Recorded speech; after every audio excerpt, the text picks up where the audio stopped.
I may die so you may live। एक ही कुर्सी है, मैं ही बैठा रहूंगा तो अतिथि कहाँ बैठेगा, मैं ही बैठा रहूंगा तो मेरा गुरु कहाँ बैठेगा, मैं ही बैठा रहूंगा तो उसकी लीला कैसे शुरू होगी। कुर्सी तो एक है, हृदय की कुर्सी एक ही है। मोह वाला बैठा रहेगा, माया बैठी रहेगी, जगत बैठा रहेगा तो भगवान कहाँ बैठेगा। एक शब्द से ज्ञान लेना है, वो है नम्रता। ज्ञान से भी ज्यादा जरूरत नम्रता की है। I may die so you may live। I may die so you may live। Customer is always right। तेरी चेकिंग के लिए, तेरी परीक्षा के लिए वो कस्टमर का रूप धारण करके आया, तेरे धीरज को चेक करने के लिए, तेरे ज्ञान को चेक करने के लिए, तेरी टोन को चेक करने के लिए, और तो फिर फेल हो जाता है।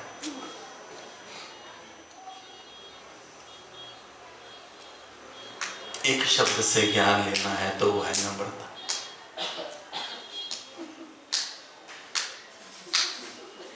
ਇਹਨੂੰ ਘੱਗਰਾ ਪਵਾ ਕੇ ਲਿਆਈ ਸ਼ਾਮੀ, ਇੱਥੇ ਖੜਾ ਕਰ ਦੀ, ਨਾਲੇ ਲਾਲ ਸਟੂਲ ਦੇ ਦੀ, ਇੱਧਰ ਇੱਧਰ।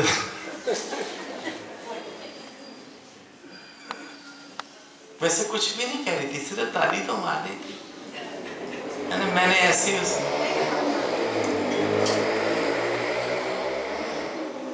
ये आने वाली संतनियां हैं इस सत्संग की, इनमें जो संस्कार, जो बीज जा रहे हैं, तुम देखना ये क्या बनेंगी।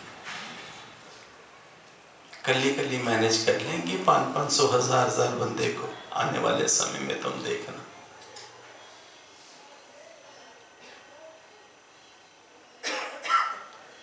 एक शब्द से ज्ञान लेना है तो वो है नम्रता। अनुगुप्ता बैठी है यहाँ, बहुत सुंदर, वेरी ब्यूटीफुल।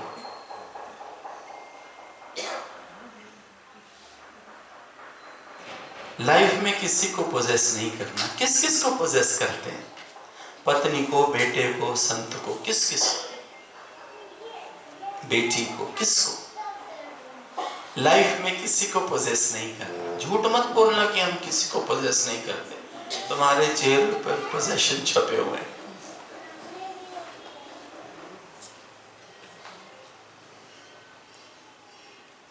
श्री कृष्ण गोविंद हरे मुरारी, हे नाथ नारायण वासुदेव।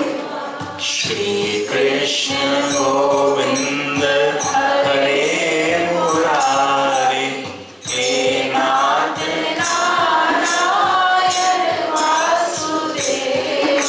श्री कृष्ण गोविंद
न पति को, न पत्नी को, न बेटे को, न बच्चों को, किसी को नहीं। सबको बोलो यू आर फ्री। जितना जितना ज्ञान तुम्हारे जीवन में फलीभूत होता जाएगा, उतना उतना अंदर से तुम्हारे जो पोजेशंस हैं, झूठे पोजेशंस, वो सब ऐसे ऐसे खुलते जाएंगे, सामने वाले को फ्री करते जाओगे। तो समझ लेना कि you are on right track.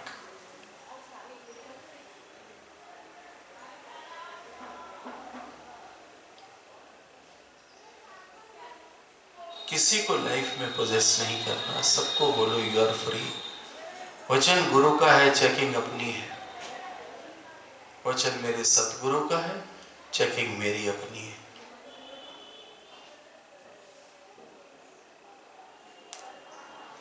एक बार भी अगर हुक्म चलाया तो मैं नाराज हो जाऊंगा।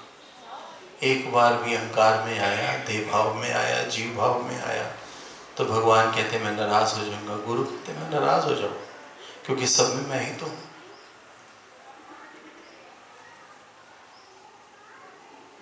भगवान जी के वचन इतने प्योर हैं, इतने डिवाइन हैं, इतने पावरफुल हैं। कानों के जरिए जब तेरे अंदर जाते हैं, तेरे जहन में जाते हैं, तो अपना इफेक्ट इतना सुंदर छोड़ते हैं कि तू ना चाहता हो अभी अपने स्वभाव से मुड़ जाता। वरना तू कुछ भी छोड़ने वाला नहीं है जिसको तूने अपना मान के रखा हुआ है, कुछ भी। लेकिन ये ज्ञान इतना पावरफुल है, ये ज्ञान इतना डिवाइन है, इतना कमाल है, इतना वंडरफुल है, इतना अचरज वाला है कि जहाँ जहाँ तेरी अज्ञानता पड़ी है तेरे स्वभाव में, वहाँ वहाँ ये अपना इफेक्ट छोड़ता है।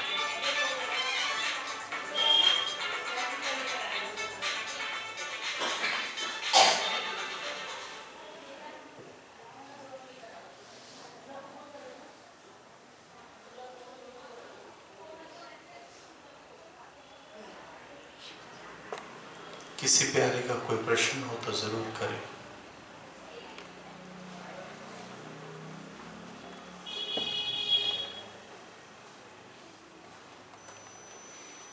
हम भगवान के हुक्म में चलते हैं तो हम बड़े आनंद में। भगवान जी गुरुदेव कहते हैं हम भगवान जी के हुक्म में चलते हैं तो बड़े आनंद में।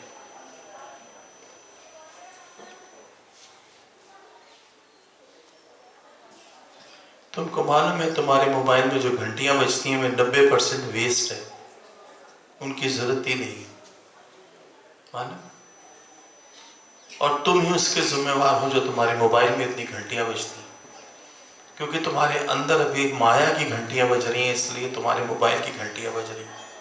वही पुरानी बकवासी बहन, वही पुराना बकवासी भाई, वही निकम्मी माँ जो बच्चों को ये भी पूछती है कि बेटी आज तूने लंच में क्या खाया। वही हालचाल रोज पूछते हैं, क्योंकि इनके पास कुछ है ही नहीं। अपना तो समय की इनको कदर नहीं है, सामने वाले का भी समय खराब करती हैं। और सामने वाला वो मूर्ख, वो महामूर्ख रोज यही बात करते हैं कि सब ठीक है, पता लेते हैं, हाँ ठीक है ठीक है, कहीं कोई मरने वाला नहीं है इतनी जल्दी, किसी को कुछ होने वाला नहीं है, तो अपना मोह निकाल, उनका भी जीवन बन जाएगा।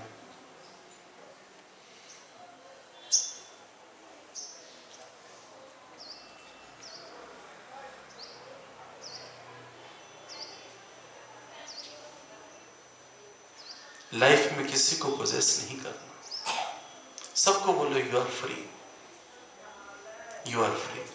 एक पर भी हुक्म चलाया तो गुरु कहता है मैं नाराज हो जाऊंगा, क्योंकि सब घट में मैं ही तो हूं।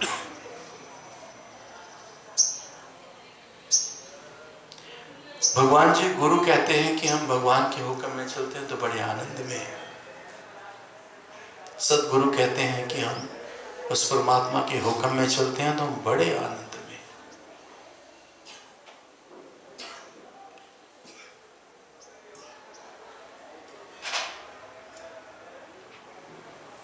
किसी की भी निंदा की तो समझो मेरी ही निंदा की, गुरु कहता है। इस बार की ऋषिकेश ज्ञान यात्रा में जो आए हो, ये दिव्य सत्संग है, ये दिव्य यज्ञ है।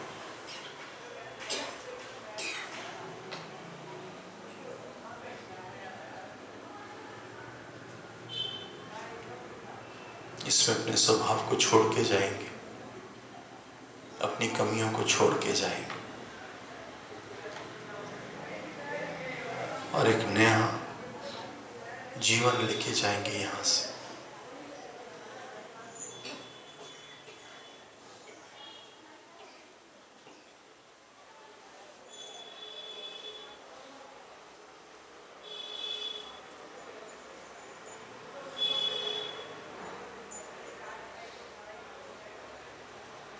किसी की भी निंदा की तो समझो मेरी निंदा की। गुरु कहता है मुझे वो अच्छा नहीं लगता। तुम एक तरफ ज्ञान सुनते हो, एक तरफ तुम चुगली करते हो, या चुगली वाले के साथ भी बैठते हो तो भी तुम्हारा कर्म बनता है। अपने जीवन को दिव्य बनाओ, तब ये ज्ञान तुम्हारे जीवन में फलीभूत होगा।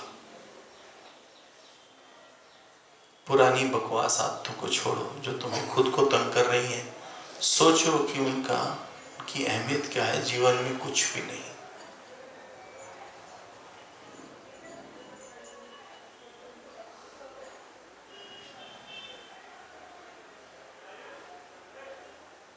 गुरु का ज्ञान इतना खूबसूरत इसीलिए है कि हमको विचार करने के लिए अंदर में हमको समय देता है कि तुम सत्संग में आए, तुमने दो बातें नहीं सुनी, उस पर तुम विचार करो।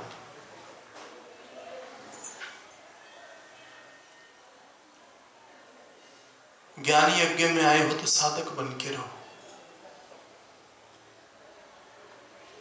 तुम अगर सामने वाले को रिस्पॉन्स न दो तो उसका जीवन भी बन जाएगा, पर तुम खुद ही उसके साथ चल पड़ते हो चुगली करने, चर चर चर चर चर चर चर चर करने।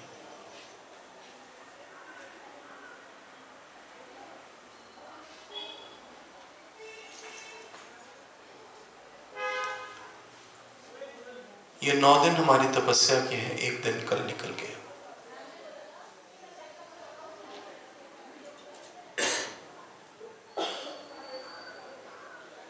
सभी के लिए हिदायत है कि जो योगी आए हैं वो सब तपस्या में रहे, ट्राई करें, देखो फिर तुम्हें क्या मिलता है। मैं खुद आके खड़ा हो जाऊंगा तुम्हारे रास्ते पर, याद रखना। अगर तुम्हें प्राप्ति में कमी रह गई, पर कहना मानो जो मैं कह रहा हूं, तपस्या में रहो। जो सत्संग सुनते हो, जो भी वचन तुमको अच्छा लगता है उसके विचार में रहो।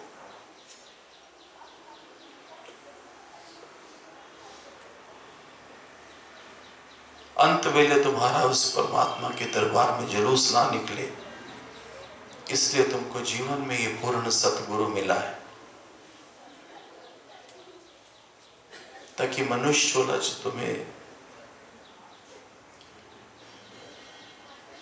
जो तुम्हें बख्शिश हुई है मनुष्य चोले की, वो सकारत हो जाए।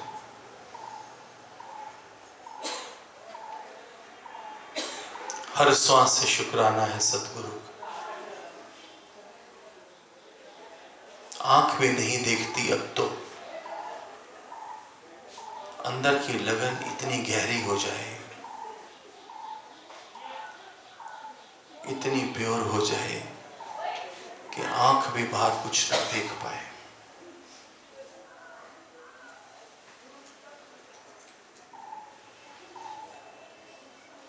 जो संतनियां प्रसाद बना रही हैं, सेवा में लगी, बहुत ऊंचा भाव रखो उनके लिए। गुरु खुद ही ये रूप धारण करके आया है तुम्हारी सेवा करने के लिए।